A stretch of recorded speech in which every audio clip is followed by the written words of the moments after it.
Well, this year alone, the country has had over 130 cash-in-transit heists. Security and policing expert Dr. Johan Burger says a better crime intelligence is needed in order to put the brakes on increasing robberies. He joins us now via Skype. Thanks for your time, Johan. Appreciate it. Well, we just heard that there's a new Hawks head in place.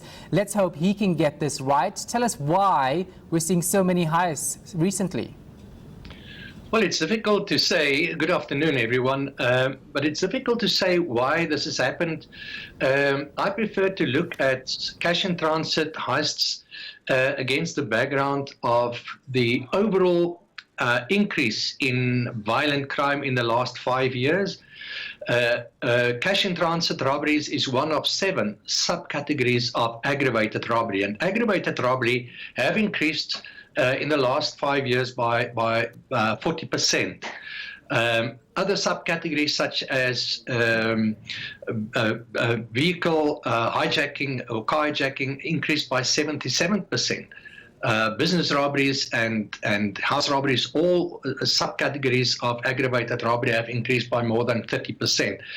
Of course, the increase in cash-in-transit robberies are more marked, a sharper increase of just over 100% in that same period. And of course, it's arguably also a far more dangerous kind of crime, heavily armed groups, well-trained, well-armed, and prepared to use deadly force against whoever comes in their way. And I think, of course, the economic impact may be far greater in terms of the huge amounts of money that they rob during these robberies. And perhaps those are some of the reasons why this is a crime that enjoys much more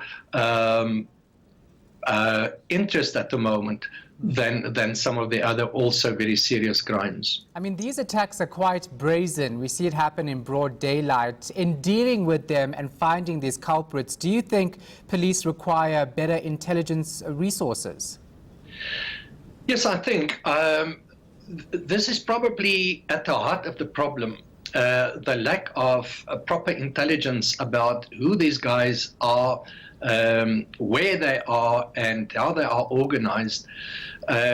We've seen in the past that our crime intelligence division was the source of all operational intelligence, and they were able to either infiltrate these criminal groups or to recruit informers from the ranks of those criminals involved. So there was very little space for these organized criminal groups to conduct the criminal activities over a long period. At some stage, the police would get to them. There was also in 2006, when we had the same kind of a crisis in terms of cash-in-transit robberies, at that stage 467, the intelligence structures within the police service combined with the intelligence available in the private security industry was able to act against these criminals much more effectively. But over time, as we all know, the ability of our crime intelligence division within the police service was destroyed, largely destroyed. I mean, there are still a number of good people there, some pockets of excellence. We now have a new head of crime intelligence, recently appointed, Lieutenant General Peter Jacobs. His task is an enormous one. He has to turn crime intelligence around and make it a productive intelligence capacity again within the police service. But I think for now, they would have to work with what they have and work much closer with the industry itself, the cash-in-transit industry and SABRIC and so on, and pool whatever intelligence they have.